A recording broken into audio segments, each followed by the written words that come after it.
Hello and welcome to EDHREC's Upping the Average, where we take a commander's average decklist as compiled by the data on EDHREC and make some quick swaps to it to help take it from a good start to a great one. We've not yet covered any partner pairs in the Upping the Average series, and I think it's high time we do exactly that. And luckily, the two commanders that we're talking about today will definitely make sure that we're properly equipped to handle it. Rograkh is our first zero-mana commander, a 0/1 kobold with excellent keywords who's just waiting eagerly to get all powered up. It's therefore fitting that his most popular partner pair is Ardenn Intrepid Archaeologist, who can auto-attach any number of equipment and auras to whatever we want, namely to Rograkh. There's no shortage of Boros equipment commanders out there, and indeed, we see almost all of them show up on Ardenn and Rograkh's EDHREC page. But these two are the current most popular option for the archetype, touting roughly 1900 decks on EDHREC, and solidly putting them as the fourth most popular Boros commander option in the format. So let's get to business. Let's grab Ardenn and Rograkh's average decklist from the average deck feature and import it to the Archidect deck building website. As always, any swaps we make to the average list must either keep the total price of the list cost neutral, or else help lower the overall cost of the deck. Equipment is a well-established and well-explored archetype, which is both a good and a bad thing. On the one hand, it means we have some extremely strong card choices represented across a wide number of decks that a community has comprehensively examined. On the other hand, it also means we sometimes take expectations from how one equipment commander works and may apply those same presumptions to another equipment commander. I think this is a very, very strong start to an average deck list, but after getting a few reps in with this deck, there are definitely some places where I think we can hone and sharpen our options. Also, since a lot of equipment options are pretty expensive, don't forget to hang around for high budget and low budget honorable mentions at the end of the video. For now, let's get to know Ardenn and Rograkh's core cards. Right off the bat, we have to start with Colossus Hammer, a cheap equipment that Ardenn can freely slam right onto Rograkh to start a huge train of trampling, menacing commander damage. This is the premier interaction for these commanders, and easily the most popular card in all of their deck data. A lot of their other signature equipment pack a huge wallop too. Commander's Plate is a banger, and Death Touch is pretty awesome on a commander that has natural trample. Even a card like Mask of Avacyn, which is usually a little clumsy, ends up pretty great when you don't have to pay to equip it. And since Rograkh is so cheap to play, he's always ready to deal a bunch of damage immediately when Ardenn comes down and auto-attaches everything. In fact, a relevant thing to keep in mind here is the speed of these commanders. When you can start attacking for meaningful commander damage as soon as turn 3, it's important to be mindful of this deck's explosive potential. Of note, there are some cards here that get better over time during the game. Nettlecyst and All That Glitters, a very relevant aura despite this being an equipment deck, can pack in a lot of work late game, for instance, especially if we get a ton of treasure tokens. We even have a few equipment that provide us with card advantage, a very valuable asset. Mask of Memory is especially potent when we have double strike. And their importance is echoed by the next biggest feature in this deck, its equipment support system. SRAM, Pure Steel Paladin, Akiri, these friends and more help keep the hand full and find us new toys to use. It's not just about the card advantage though. This deck also has a lot of tutors in it. Steel Shapers, Fighter Class, Open the Armory. These tutors find us what we need when we need it, and dish out the pain as a result. And let's not be coy, we know what we're searching for with these tutor effects. Whenever our opponents see one of these, they know that Colossus Hammer is inbound. But as nice as all that is, we've definitely got some changes to make, so let's get into it. There are 3 ways we've got to improve this list. First, essential support. Second, a section I can kind of only think to call too many cooks. And finally, we'll take a visit to the armory. Let's start off with part 1. As much as I want to jump right into the fun stuff, we have to make sure that the basics are covered. We can't have dessert until we eat our veggies. And I mean that literally. Like, I know it sounds really boring, but if we don't have the veggies, we physically can't bring the dessert onto the table. So this stuff's really important. So this deck contains an alarmingly low number of lands. There are only 30 lands here. With enough support, 30 lands is doable, but that support isn't currently present here. We don't have enough other mana rocks to justify this type of land count, and with 30 lands, this deck draws several opening hands where it can't consistently make it to even enough mana to cast Ardenn on time. But at the same time, we don't want to go overboard. Our commanders are super cheap, almost as cheap as it's possible to be, and since one of them also cheats equip costs, we don't want to jump up the land count so high that we'll flood out every game. I'm going to propose adding in 3 lands, but trust me, they're spicy. These 3 animating creature lands don't look like much, but they're pretty meaningful. Late in the game, have a bunch of equipment but don't have haste? Animate like a Blink Moth for 1 mana, play Ardenn, and load up the land for a huge swing from out of nowhere. Lands that are also creatures give us meaningful surprises in the late game, giving us plenty to do with our mana even if we run out of cards in hand. Also, I know that Needle Spires coming into play tapped is a tough thing for the tempo on this deck.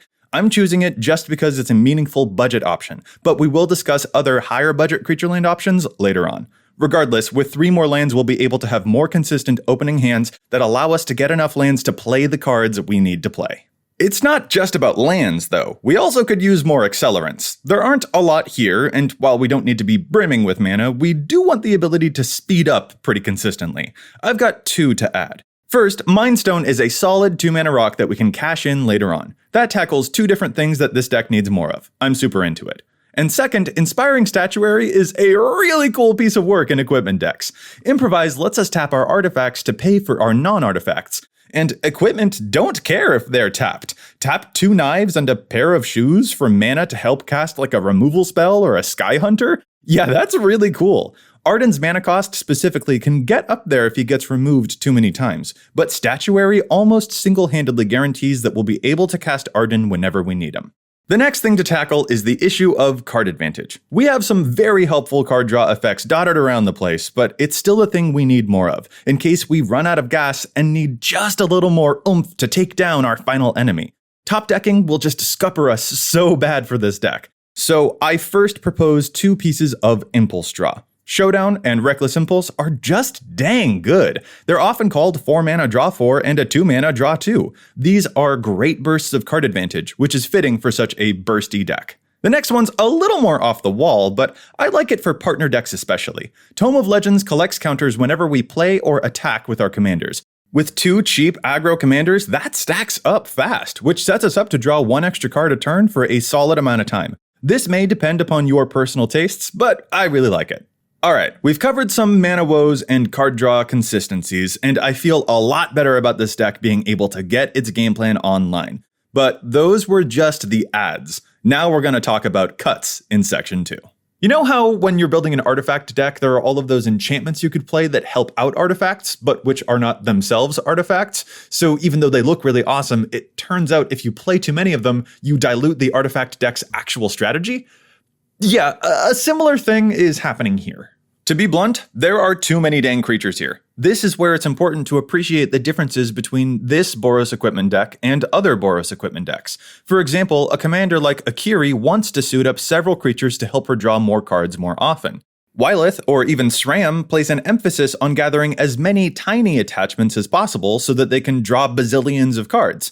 But Rograkh and Ardenn, they're straight up Voltron. They want to wear the haymakers. Our primary equipment targets are our commanders, to deal commander damage and end enemies more efficiently. We therefore just don't need this many creatures gumming up the works. Some of these creatures are great. Brunor can give a hefty boost, Kedis spreads our damage around really nicely. Even Wylith may not provide commander damage, but he's a great target to put equipment onto if we desperately need to dig for more cards. But we're gonna be pretty ruthless about a lot of the others. For example, Tiana. Sorry, but no, our equipment are rarely in this type of danger. She is better served elsewhere, especially in a deck that focuses more on auras. Similarly, Cole. Unlike Tiana, Cole doesn't save the attachments, but the things that they were attached to. That's nearly always our commander, who is already really cheap. I'm not about this. Cole has a lot of uses elsewhere, including some combo stuff in his own decks, but I don't think the mana he could potentially save us here is worth it, especially when the reason we have to make these cuts is to make sure that this deck can contain the actual card advantage and mana consistency that we needed to add in the first place. After that, I'm gonna be heartless again, but Sun Titan? Meh. It can get back a piece of dead equipment should one get destroyed, and it can get back Ardenn if he dies too, but it's 6 mana. In a deck with 33 lands, that is such a steep cost. I'm not going to deny Sun Titan's efficacy in specific decks, but its long-form insurance policy is out of place here, where speed is such a tremendous asset for us. I think if this is an effect that you want, you might be better served by checking out Savine's Reclamation, which is way more castable. This deck's mana curve is so slim that it only contains 6 total cards that cost us 5 mana or more to cast. That is a very telling and very aggressive mana curve, and in my opinion, Sun Titan doesn't do enough at the top end to justify itself here. The buck doesn't stop there though. We don't get to add those draw spells from earlier unless we get Harsh, so Relic Seeker and Danitha Capuchin are my next chops. Danitha makes equipment cheaper, which I do like, but that's not the part of this deck that we've needed a lot of help with, since so many of them are already really cheap. Plus, she's killable, which means we would lose that bonus. I like her keywords, but we're not even suiting her up when we have commander damage that we want to deal. And next in line is Relic Seeker, which right off the bat, I'll say I actually admire here and that I feel bad about cutting. The tutor effect is pretty good. If you're on a budget, this definitely makes sense because a lot of the equipment tutors are very pricey. So play to your budget. And remember that we will have honorable mentions at the end of the video for higher or low budget players. That said, it can be hard to get this thing to become renowned, making it a much less consistent tutor. So if your deck is tuned up to the point where we're seeing this average list is at, I think it's reasonable to let this one go. To be honest, I think it would be reasonable to keep slimming down the creatures even more to really streamline things, but that was a lot of honestly very painstaking cuts, so I'm gonna shift my focus. This is probably the 40th time that I've chopped Return to Dust from an average deck list, so I won't repeat all of the same talking points, but suffice it to say, I feel fine already about our artifact and enchantment removal, and there's actually another exile spell that I want to add in even more here. Why doesn't this deck contain a dispatch yet? We have the other classic swords and path, why not this one? Metalcraft is laughably easy to get in this deck. This is a great removal spell, play it pronto. Speaking of 1-mana white spells though, let's get really brutal. I'm cutting Sigarda's Aid. This probably looks egregious at first. This is such a staple equipment support card. But yeah, I won't mince words here, it's not as good in this deck. Cheating equip costs? That's literally what Ardenn does already, and it's not a level of redundancy that we need very much. I guess the flash is definitely nice, but if our deck is doing what our deck wants to do, then this card is kind of moot, so I don't think it's worth the price of acquiring for this partner pair. Note again that I am specifically talking about this card in the context of when Ardenn is our commander. This is definitely great in other equipment decks, but when we have 7 or 8 Boros equipment commander options out there, not all of them will benefit from the exact same pool of cards in the exact same ways, and this is one such example. So now, with those chops made and a better understanding of our deck's relationship to its equipment and its support pieces, it's time we finally address all those upgrades in part 3. Alright, we've eaten our veggies, we've covered the basics, we've cleared the table, now let's jump into the good stuff. Time to upgrade our equipment. They're the most important cards in our deck, and ironically also the most customizable, and therefore the cards we have to be the most critical of. So we're starting with cuts before we add new things in. I want to first start by addressing Kaldra Complete. Like I mentioned before, our mana curve is slim. Slim enough that this will often not be castable in some games. I'm torn on this one, and honestly, I could imagine a lot of players still wanting to use this card, especially if they have cards like Stoneforge that can cheat it right into play. For me though, it was just a little too unreliable, and could often wind up stranded in hand, so I lean towards cutting it to make room for something else.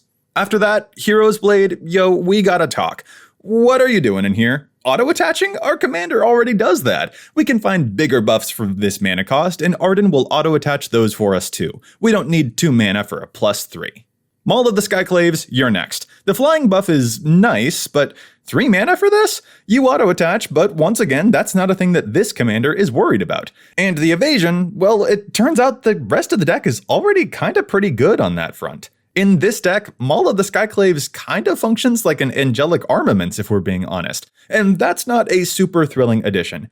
I'm afraid this commander doesn't benefit from it all that much, so this is a cut. Speaking of 3 mana white cards, we then have Timely Ward, which is a card I generally really like actually, but I didn't think was as great a payoff here as it could be elsewhere. We have so many cards that specifically care about equipment that this one always felt out of place. And besides, we have equipment that perform this effect in the deck already anyway.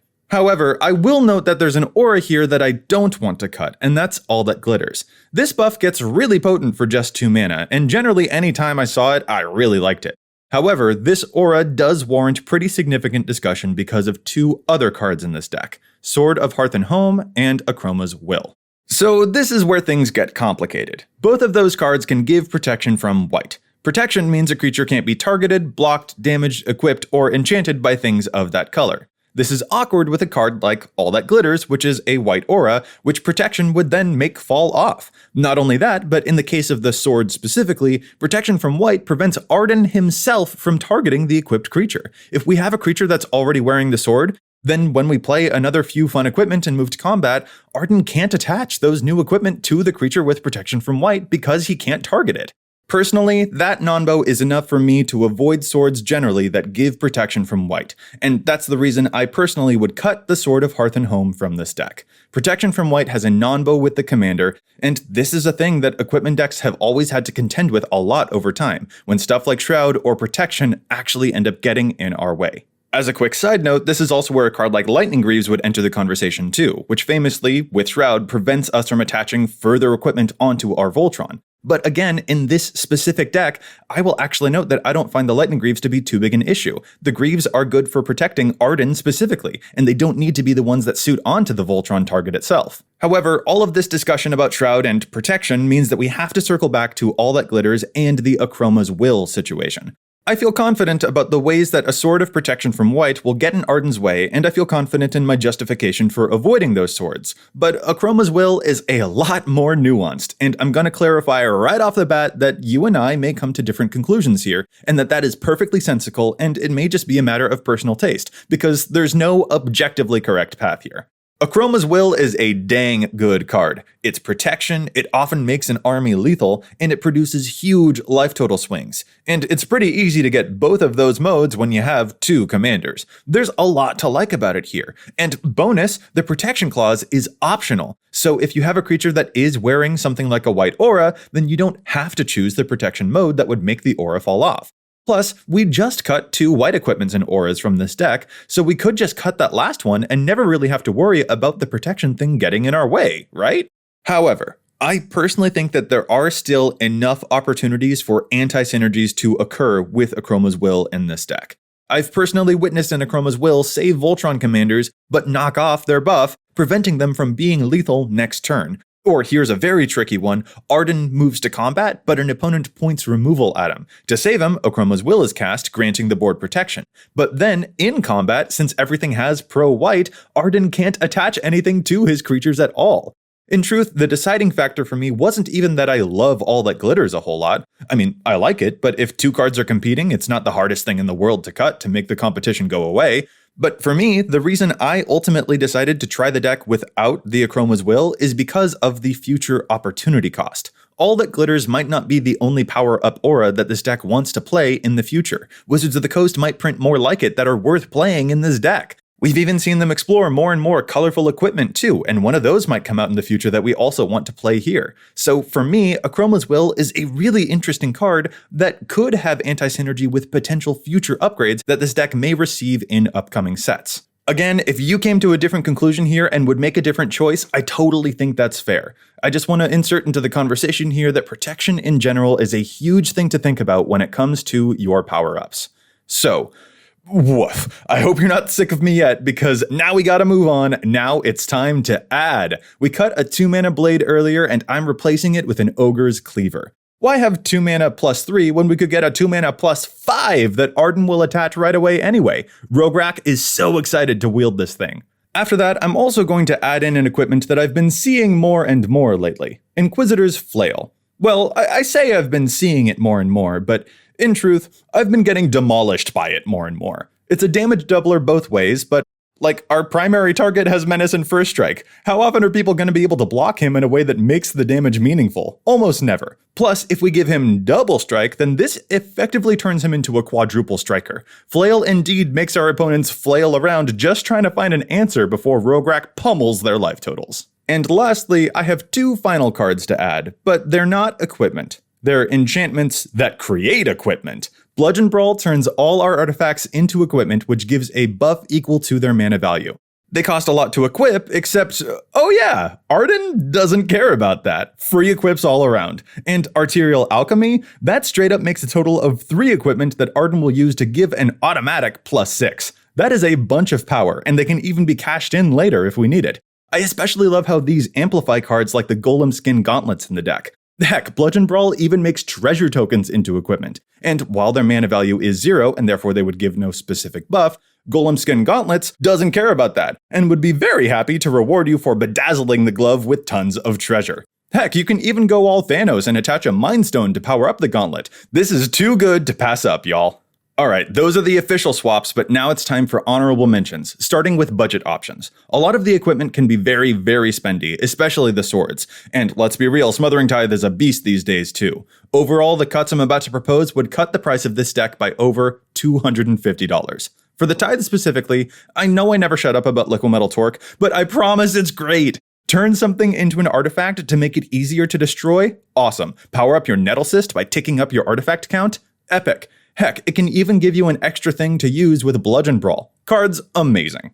As for equipment alternatives, Great Axe is a great axe. 1 mana for +4 is heavenly to Rograkh. The equip cost is big, but it's also irrelevant. Or if you really like the swords because they would give protection effects that would grant more evasion to your Voltron, there are worse cards that you could play than Sanctuary Blade for that reason. It's cheap, has a fine buff, and it can give you protection from green or black or whatever colors your opponents are using to give you the most grief. In fact, if you really like evasion, you might even consider Hot Soup too. Very budget-friendly unblockability card.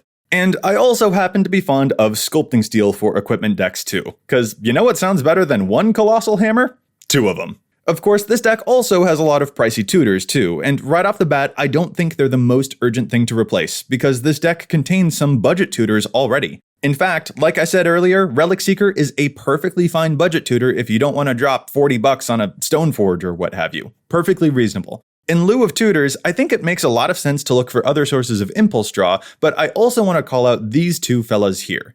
I don't usually think it's helpful to distract ourselves from commander damage, so I'm generally all aboard the Equip Rograkh train. But I gotta admit, with enough equipment on them, these creatures get pretty freaking scary.